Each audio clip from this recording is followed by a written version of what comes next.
Okay, we're good to go, sir. Hello, we welcome everyone to our 12 September meeting. Mayor Helsel will probably be joining us soon, but we'll go ahead and get the meeting going. If we would stand, I will lead us in prayer and the Pledge of Allegiance. Gracious God, we praise you and thank you for our city, our state, and our nation. We ask you to be with us, guide us in our decisions tonight. We ask you to bless our first responders and our military. We ask in your holy name. Amen. Let's face the flag, please. I pledge allegiance to the flag of the United States of America and to the republic for which it stands, one nation, under God, indivisible, with liberty and justice for all.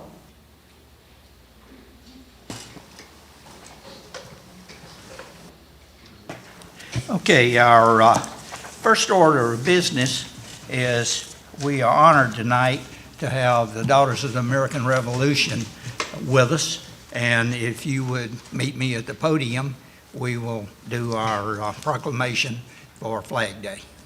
I'm sorry, Constitution Day.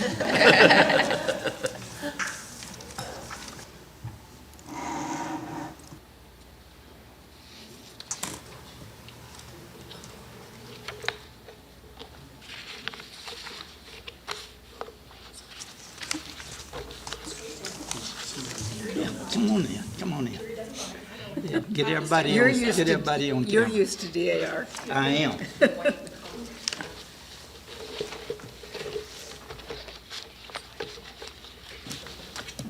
Okay, proclamation.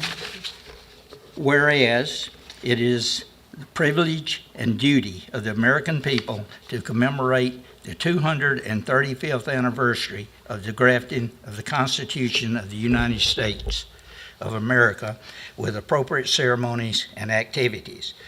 And whereas Public Law 915 guarantees issuance of a proclamation each year by the President of the United States designating September 17 through 23 of each year as Constitution Week. Now therefore, Gordon C. Helsel, Mayor of the City of Poquoson, do hereby proclaim this week of September 17 through 23, 2022 as Constitution Week. We urge all citizens to study the Constitution and to express gratitude for the privilege of American citizenship in our republic, functioning under the superb body of laws, the Constitution of the United States. And Charlene, I'll present this to you, and signed by the mayor, and you may address the audience if y'all wish. Thank you.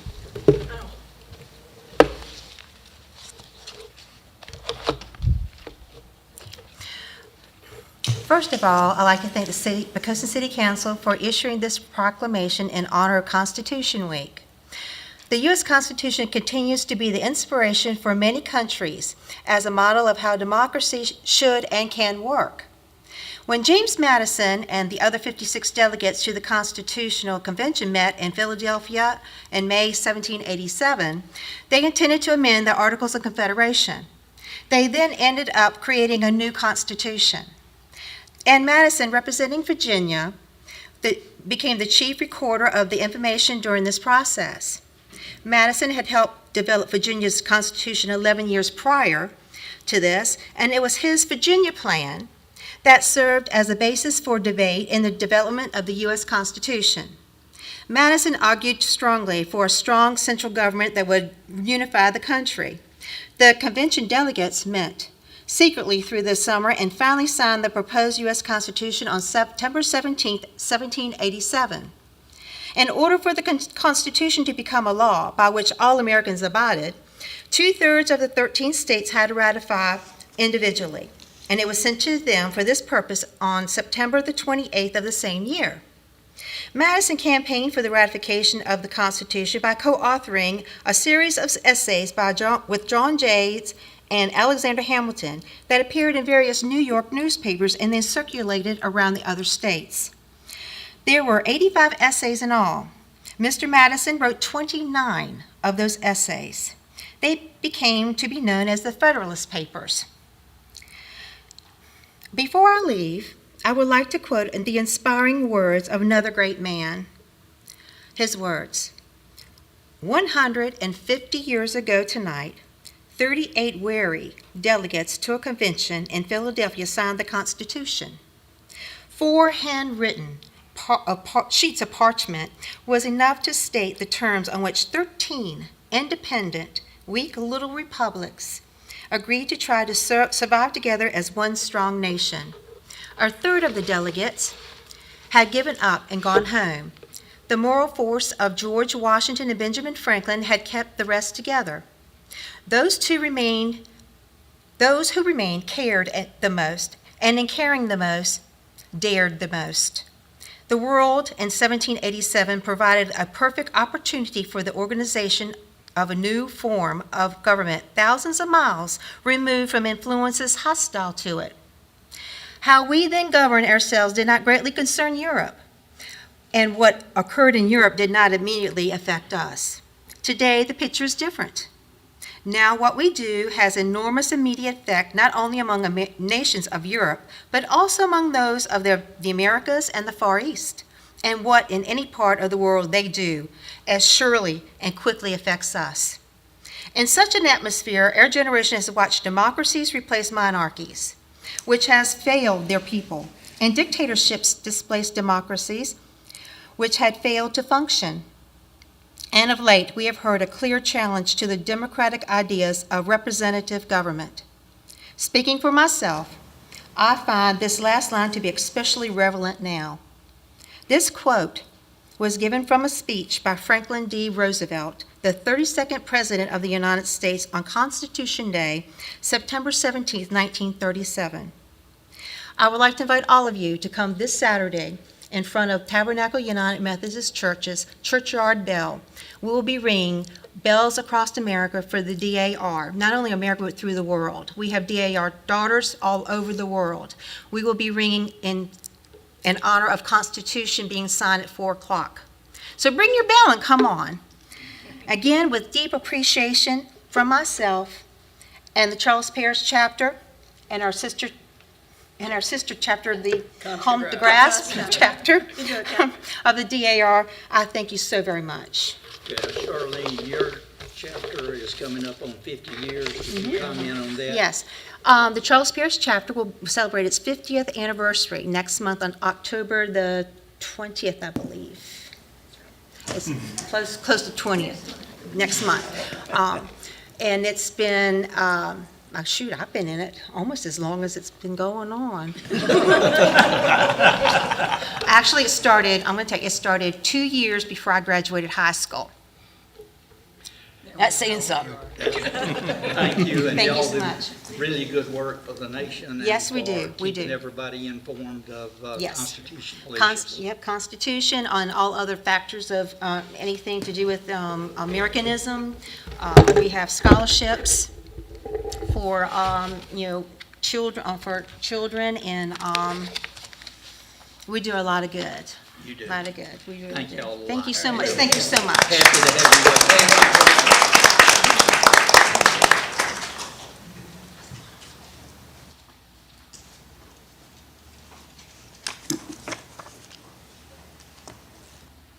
Okay, the next thing on our agenda is a report from the Office of the Voter. If you would come up, please. Be here or over there?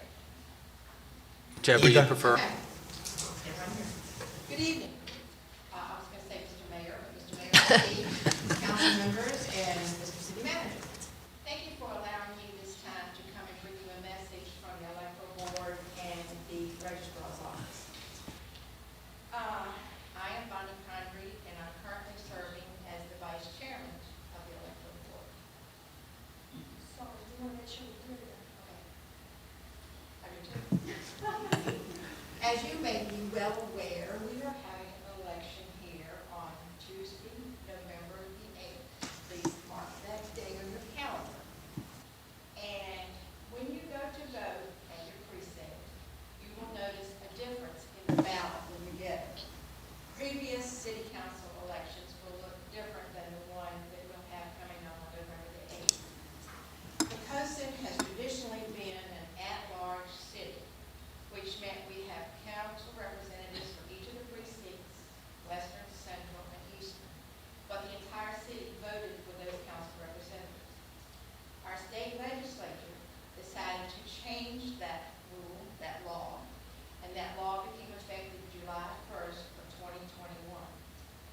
and took away the at-large voting from the city of Virginia Beach and from the city of Poquoson. What the new law gives us is we'll have a council representative from each of the precincts. That council representative must live in that precinct, can only get signatures on his petition to run for council from that precinct, and only the residents who are registered voters in that precinct will vote for that council member. So if you are representing Western Precinct, only the voters in Western Precinct will vote for you. What this does for Poquoson is gives us 3 ballot styles that will be used for this election. You'll have to have a specific ballot for the specific precinct that you're voting in. But the good news in all of this is that our mayor, our Commonwealth attorney, our city treasurer, our commissioner of revenue, and the sheriff will still be voted at large in the city of Poquoson. So they'll represent all of us, and all of us will vote for them. I'd like to also remind the council and the citizens that we offer curbside voting. When you pull up to your precinct to vote, you'll notice the parking space closest to the entrance will have a sign on it that says curbside voting with a phone number on it. We request that you call this phone number, in which turn a election official will come and get your ID, take it in to check you in at the polling place, bring you a ballot under privacy cover, allow you to vote, take that ballot back under the privacy cover, and take it in and put it through the scanner to cast a vote, just as if you were in there. This is offered to those of us who are 65 or older, or have a permanent or a temporary disability. So we encourage our older citizens to use this instead of coming in and going through the crowds to vote. Just in case you happen to have something to do on November the 8th, or you choose not to stand in the long lines to vote because we do have good voter turnout, we are offering early voting. Early voting precinct will be set up here in the council chambers in City Hall starting September 23rd. You'll be able to vote Monday through Friday from 8:30 to 4:30, and on the 2 Saturdays previous to the election, you'll be able to vote 9 to 5. When you come in to register, to check into your poll book to get your ballot, the election official working the poll book will make sure that you get the ballot that represents the precinct you're in. Remember I said earlier, there's going to be 3 style ballots for the posting. So double check and make sure that you have the right precinct when you vote.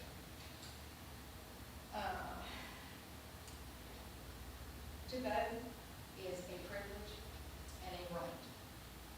Please don't waste that privilege and that right. Please vote, whether you vote early voting or whether you vote at your precinct on election day. Please vote. And thank you so much for this opportunity. Does anyone have any questions for Ms. Condrey? You mean you didn't hear what I said? Okay, well, thank you very much for that report. Now, we have a little bit of change to our agenda. Our delegate, A.C. Cordoza, is with us today, and he's going to come up and say a word or two.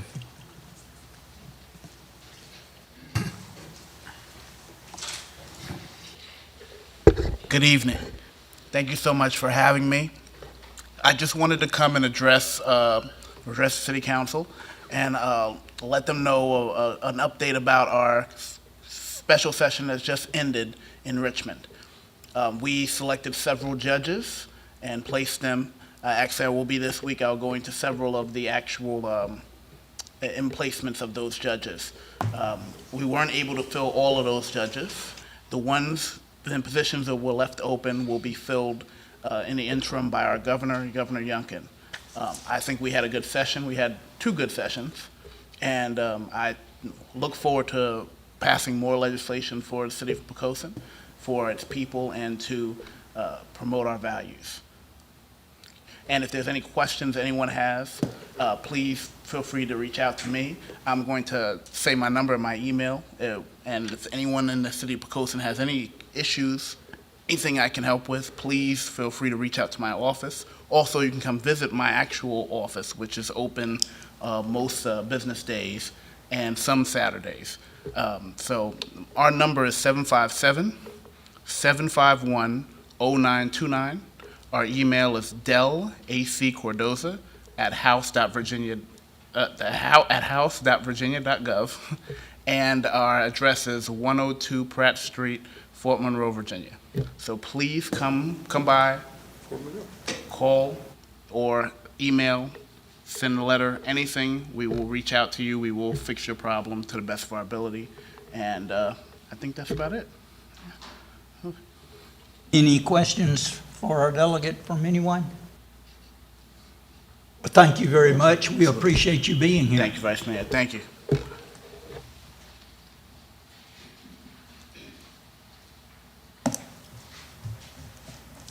Okay, our next agenda item is an audience for visitors.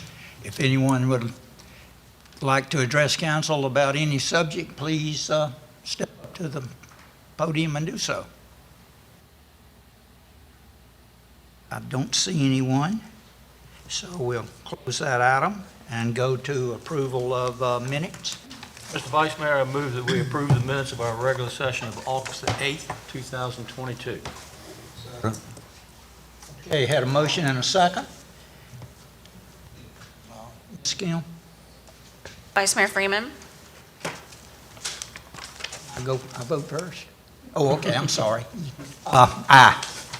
Councilwoman Andrews. Councilman Southall, Aye. Councilman Fye, Aye. Councilman Hucks, Aye. Councilman Green. Aye. Vice Mayor Freeman, the motion carried by a vote of 6-0. Thank you. Our next item is a public hearing for the issuance of up to $4 million City of Poquoson general obligation bond for certain capital improvements presented by the Davenport Company. Thank you, Mr. Vice Mayor. Kyle, you want to come ahead and go forward? Remind council members at the conclusion of the public hearing, there is an ordinance for your consideration that would actually be the authorizing action for the matter that is the subject of the public hearing.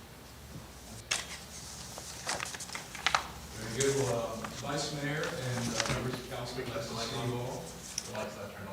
You got that. Sorry, they go to sleep. Well, I'll try to put anybody else to sleep. Yeah. There you go. That sounded live. Very good. So we'll start over. Good evening. Vice Mayor, members of council, good to see you all.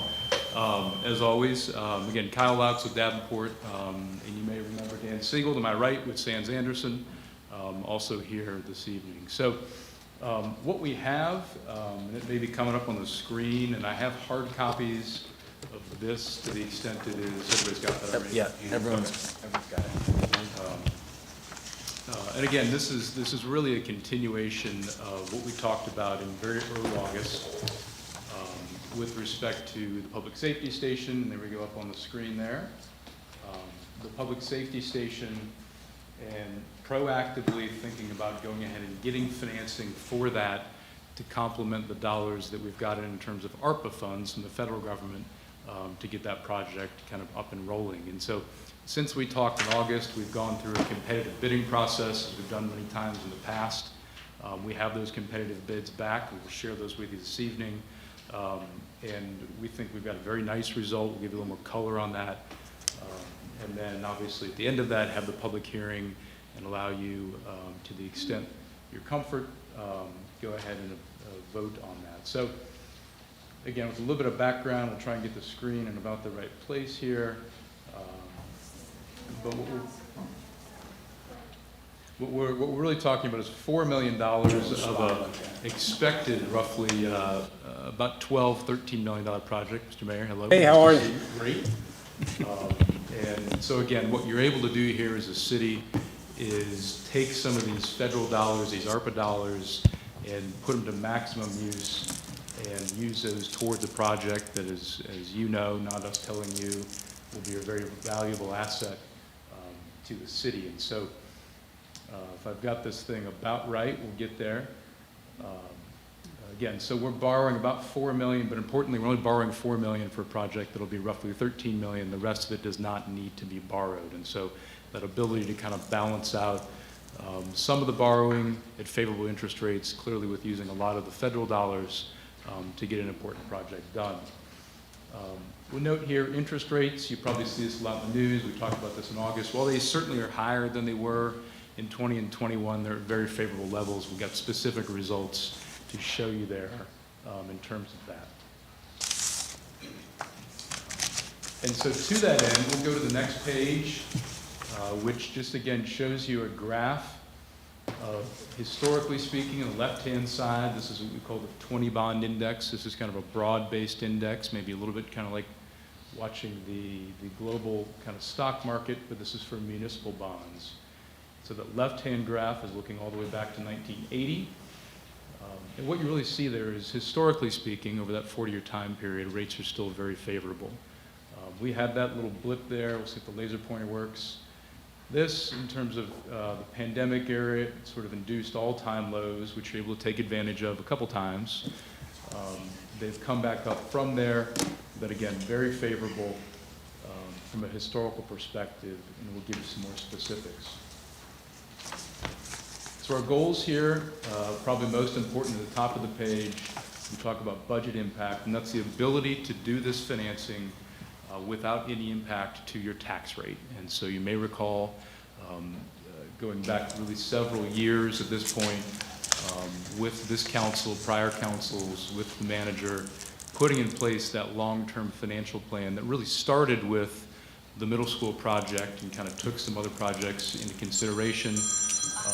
And so what we're really able to do by virtue of that good stewardship over the years is get this project done, this roughly $4 million, without any impact to the budget, without any impact to the tax rate is really what I mean by that. So this is all already proactively incorporated within your budget for 2023 and going forward.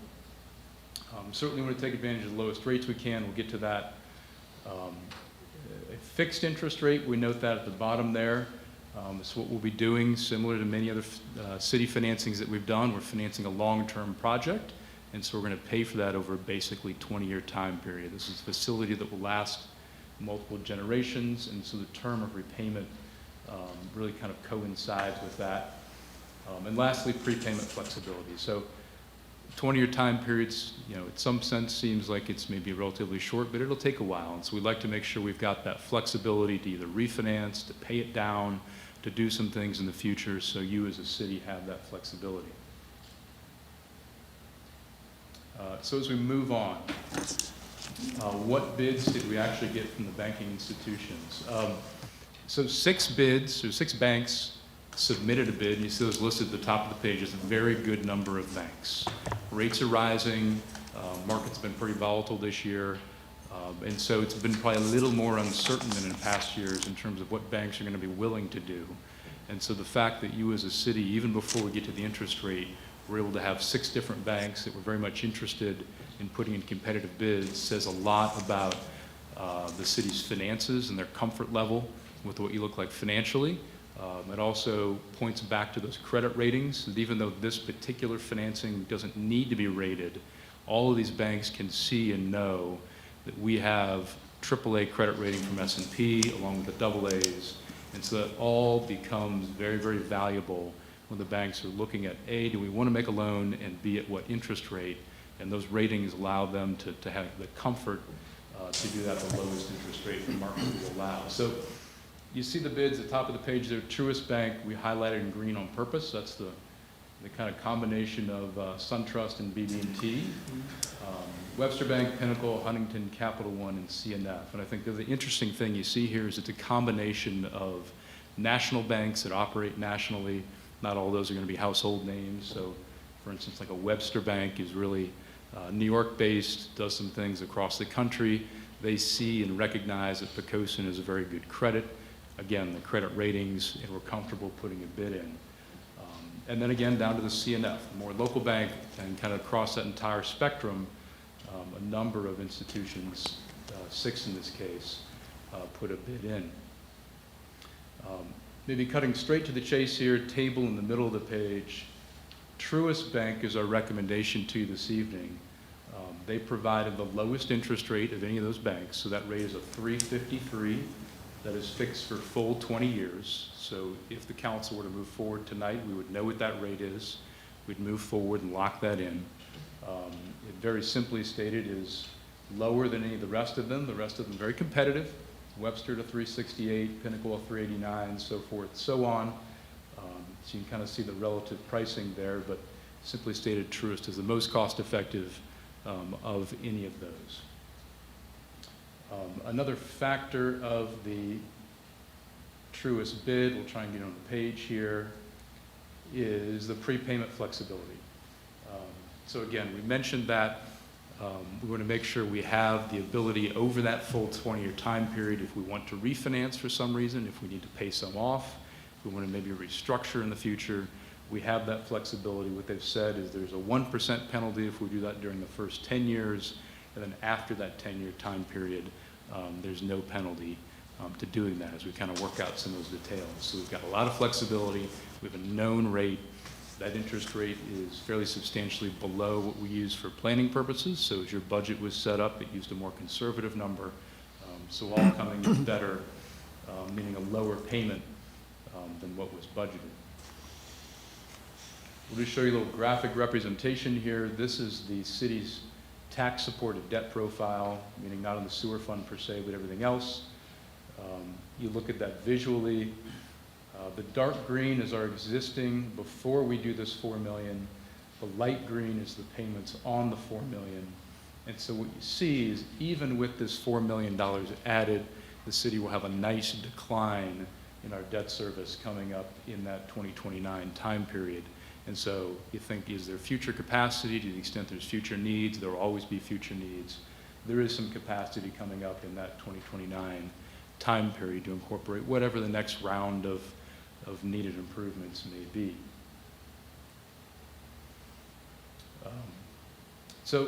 Maybe kind of wrapping up here in terms of our recommendation and rationale, we are recommending that you move forward with Truist for those reasons we stated. It's the lowest interest rate. It's a fixed interest rate for that full time period, and the prepayment flexibility that we've talked about also obviously fits within the budget and does not require that we raise revenues to kind of get that done. Our next steps here, try and get it on the page here. We're obviously here this evening, and so after this, happy to answer any questions as always, and then have a public hearing. And then there is an ordinance that Dan Siegel, I think, could fill you in on any of the details of, et cetera. But that really are the only steps required of council. And with that action, we can work with your staff, with the bank, to have these funds in hand basically by the end of the month and ready to go for the project. And that's what you see on the rest of the page there. So with that, Mr. Mayor, trying to be succinct there because I think hopefully we have good news, but we'll answer any and all questions that you have, as always. Okay, any questions? I have one. The 1%, is that based on how much is remaining at that point? Correct. That's right. That's right. So as that principal gets paid down, that 1% gets smaller and smaller. Anybody else? Okay. Thank you. Yes, sir, thank you.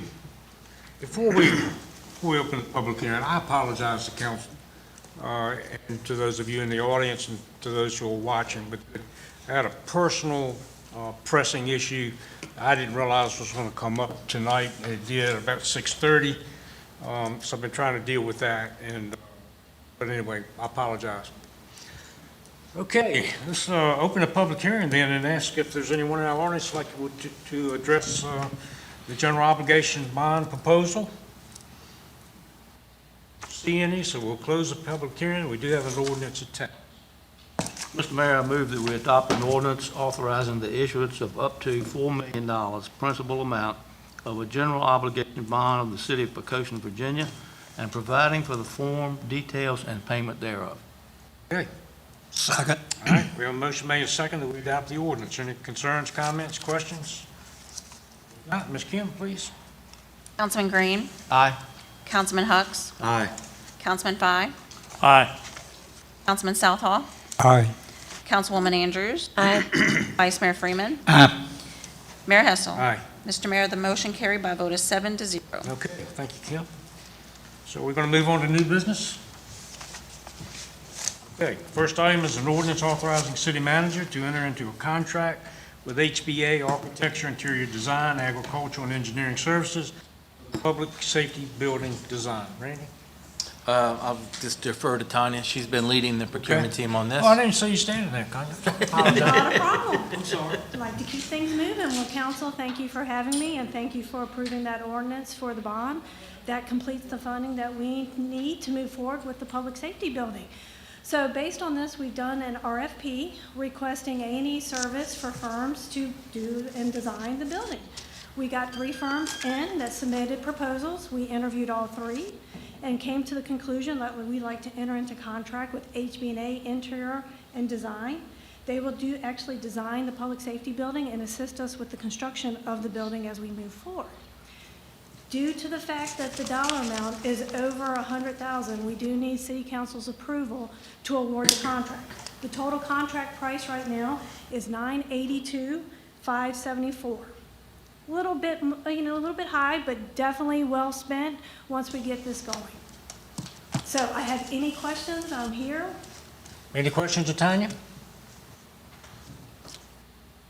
Righty, thank you, ma'am. Thank you. So you have the ordinance attached authorizing the city manager to enter in contract and award HB&A. Ask for a motion right now. Mr. Mayor, I move that we adopt an ordinance authorizing the city manager to enter into a contract with HBA Architecture and Interior Design for architectural and engineering services for the public safety building design. Second. All right, we have a motion made and second that we adopt the ordinance. Any more questions, concerns, or comments? Ms. Kim, please. Councilwoman Andrews. Councilman Fye, Aye. Councilman Southall, Aye. Vice Mayor Freeman, Aye. Councilman Hucks, Aye. Councilman Green, Aye. Mayor Hessel. All right. Mr. Mayor, the motion carried by a vote of 7-0. All right, thanks, Kim. Are you next? You on this one She too? is. Okay. Okay, it's an ordinance making additional appropriations for fiscal year 2023 for the Special Revenue Grant Fund. Council, again, thank you. In our FY23 budget, we appropriated the ARPA funds to various projects. 2 of those projects, we have received the updated quotes, and they've gone a little bit over the appropriations, so I've come before you with an ordinance moving funds for our administrative appropriation.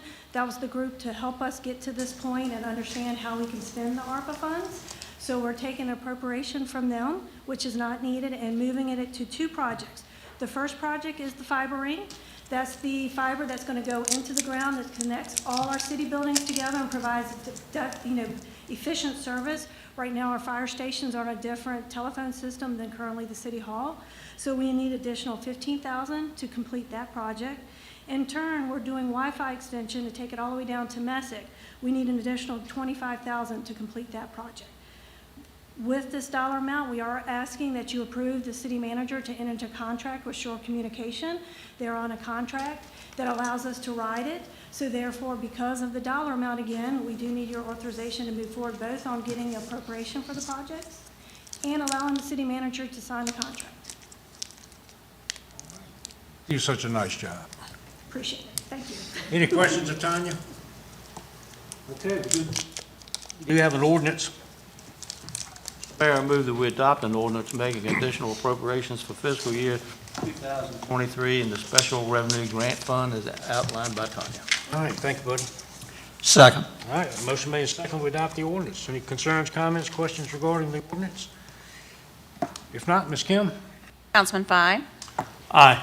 Councilwoman Andrews. Aye. Councilman Green, Aye. Vice Mayor Freeman, Aye. Councilman Southall, Aye. Councilman Hucks, Aye. Mayor Hessel. Aye. Mr. Mayor, the motion carried by a vote of 7-0. Thank you, Kim. Next item on our agenda, item 3, an ordinance appropriating funds to support the expansion of the Police Department School Resource Officer Program. Yes, sir. Thank you, Mr. Mayor, members of council. You'll recall in June of this year, council considered and approved the addition of the third in a series of SROs, two previously approved by council a couple of years, 2-3 years prior. And at that time, we got your authorization to seek grant funding through the state to add the fourth position, so that when all four positions were online, each of our four public schools would have its own SRO. We were hoping at that time that the state would offer an earlier opportunity to apply for their grant round. It is typically first quarter of the calendar year, and the state did exactly that. They opened it up in July. Our police department made application, which was accepted. And so our goal was to have the fourth SRO no later than the beginning of the next upcoming school system. This action, should you approve it, will actually allow us to do that considerably sooner. The amount of state money to support the salaries and related expenses is $96,000 for the current fiscal year. We do have an opportunity to reapply for a number of years, as we did with the first two, and we were successful each time with the application for continuation funding. There is also an appropriation requested for $75,000 of local money from the general fund balance, the purpose of which is to provide the equipment, including but not limited to vehicle, personal gear, gun belts, vests, uniforms, and things that are not covered by the grant, but things that certainly required for the SRO position. The last thing I'll say, and I'll be glad to answer any question, is we hope to have the fourth SRO position operational, assuming your approval tonight, by Thanksgiving. And the third one is already operational, right on schedule. Glad to answer any questions. I would note to you, Captain Waddell's here for the next item, but if you have a police-specific question, he would be, I'm sure, the best person to answer it as well. Any questions of the manager? All right, Pat. All right. One thing before we vote, if you haven't been to the middle school and you haven't had a tour yet, you need to go look at the safety issues they've overcome there. It's amazing. It's amazing.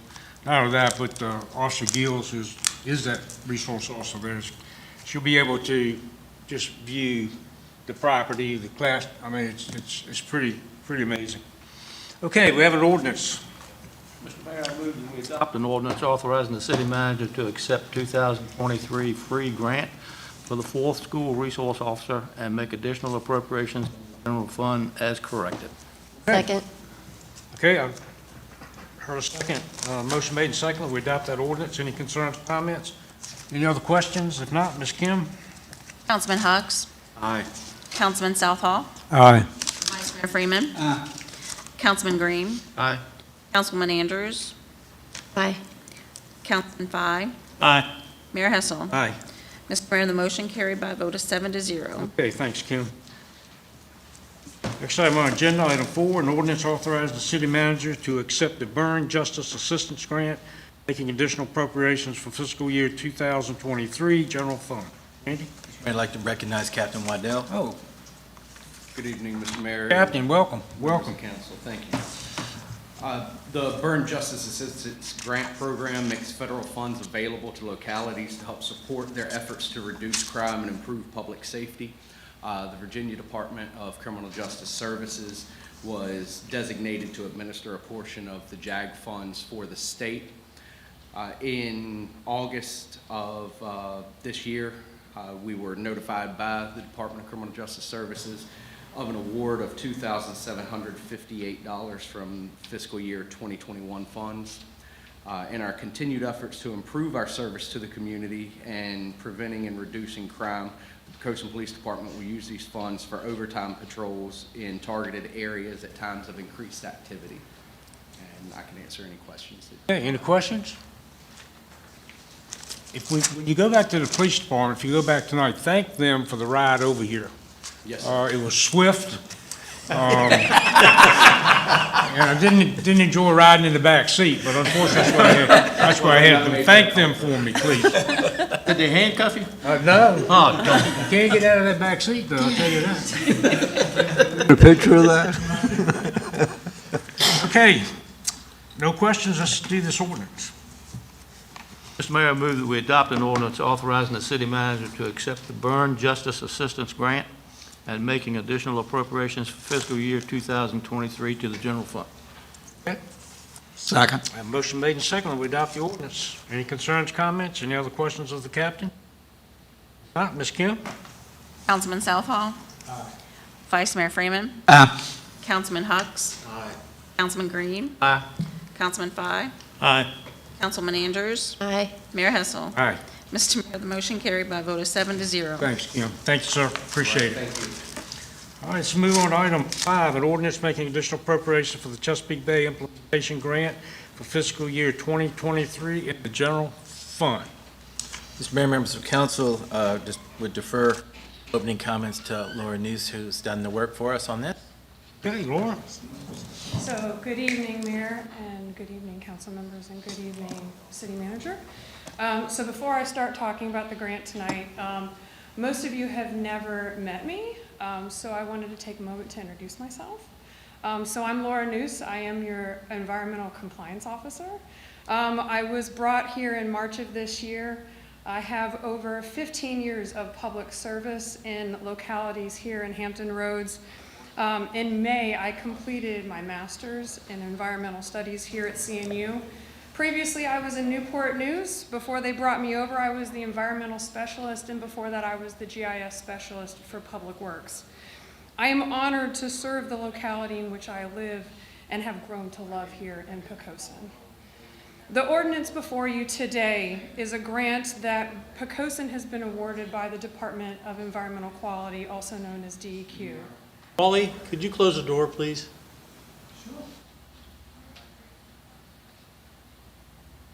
Thank you. It's under the Chesapeake Bay Implementation Grant, also known as CBIG. It is valued over $26,000. And over the next year, our contractor, Stantec, will do 3 things for the city of Poquoson. The first thing it'll do is update our ordinance. It will review our ordinance pertaining to anything under the Chesapeake Bay Preservation Act and ensure that they comply with the updated state regulations. They will also create and implement a web page for environmental services under the same Chesapeake Bay guidelines to house any pertinent in Chesapeake Bay material and information for our citizens, residents, and contractors. This includes maps, educational components, ordinance excerpts, with the plan to expand to other environmental needs for our Poquoson citizens once this grant has been completed. The third task is to update our map layers pertaining to the Chesapeake Bay features within our city. This includes our 50-foot seaward and landward our resource protection areas, as well as the resource management areas, IDA, and incorporate them into our city's current interactive map. Obviously, I don't have to tell you how much this will benefit our city staff, our residents, and our contractors greatly. And so if you have any questions, please let me know. Thank you. Any questions of Laura? If you haven't met her, she's doing a great job. Glad to have you.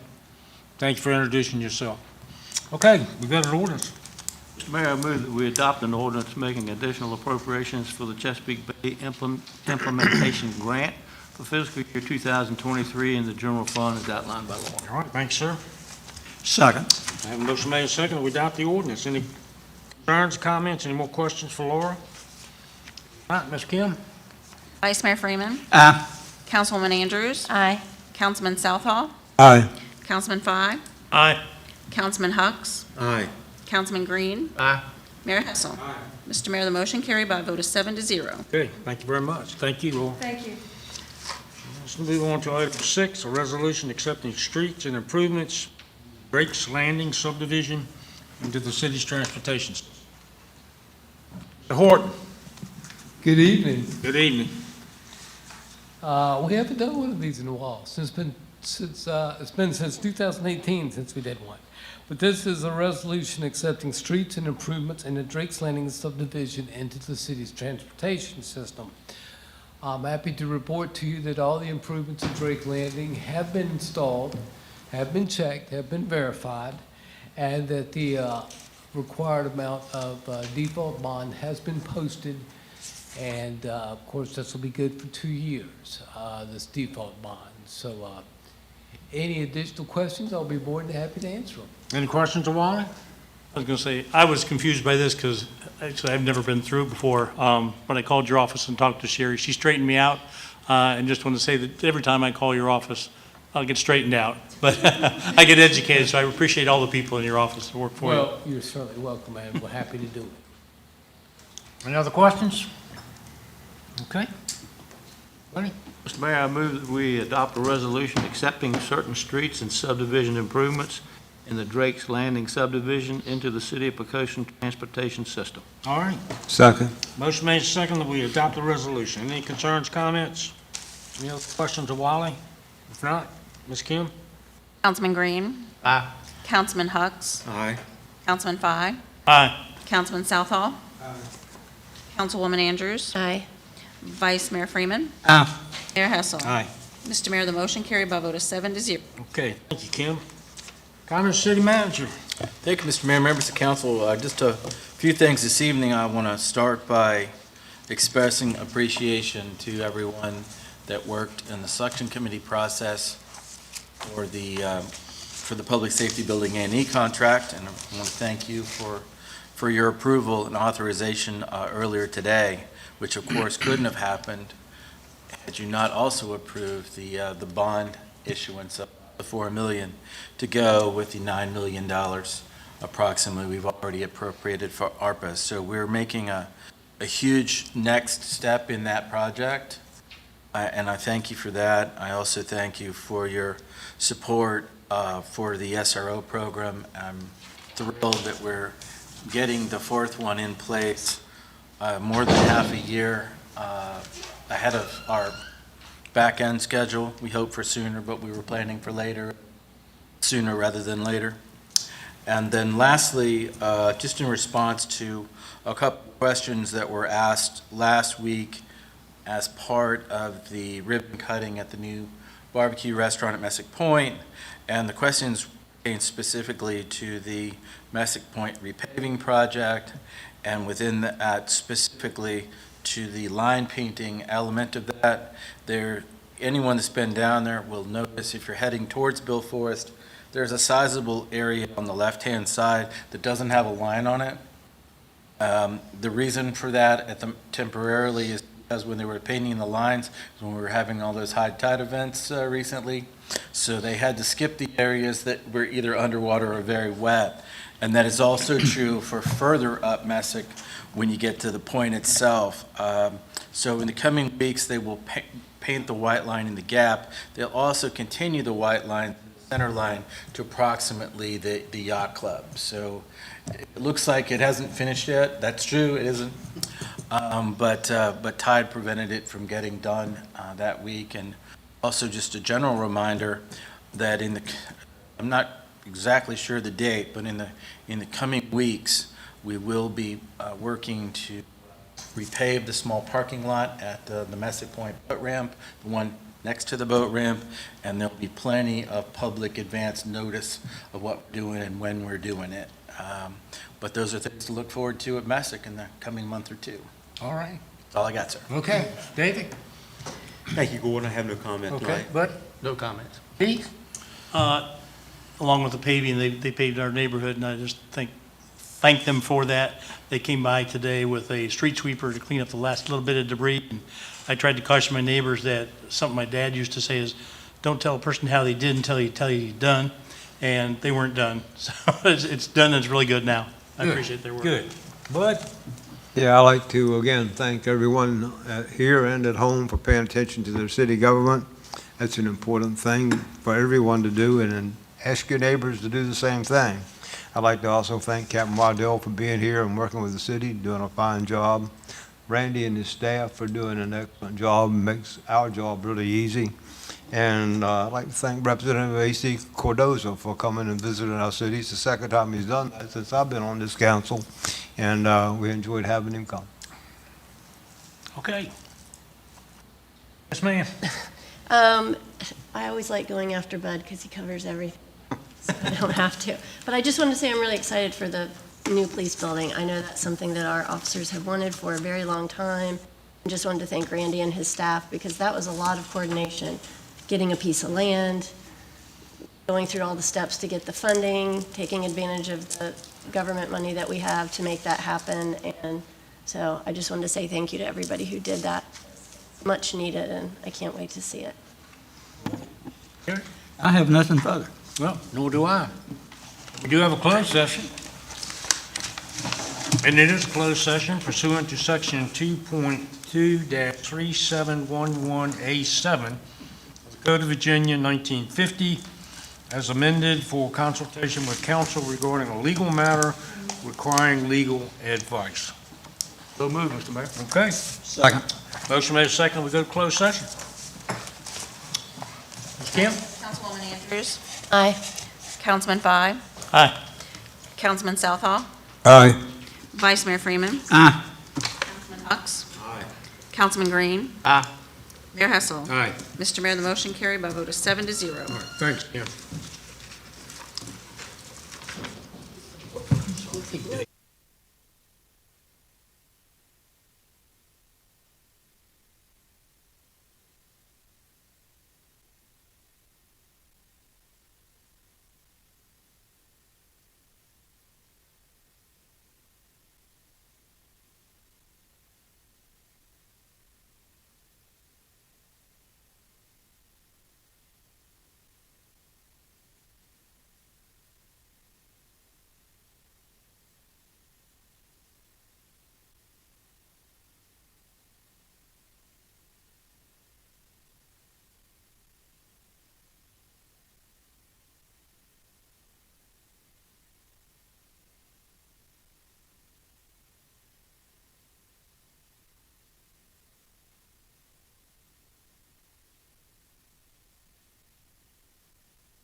steps.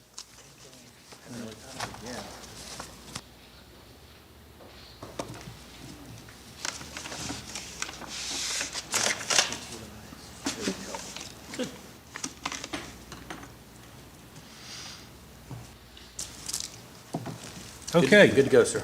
All right, we are returned from our closed session. We need to certify that, please. Mr. Green?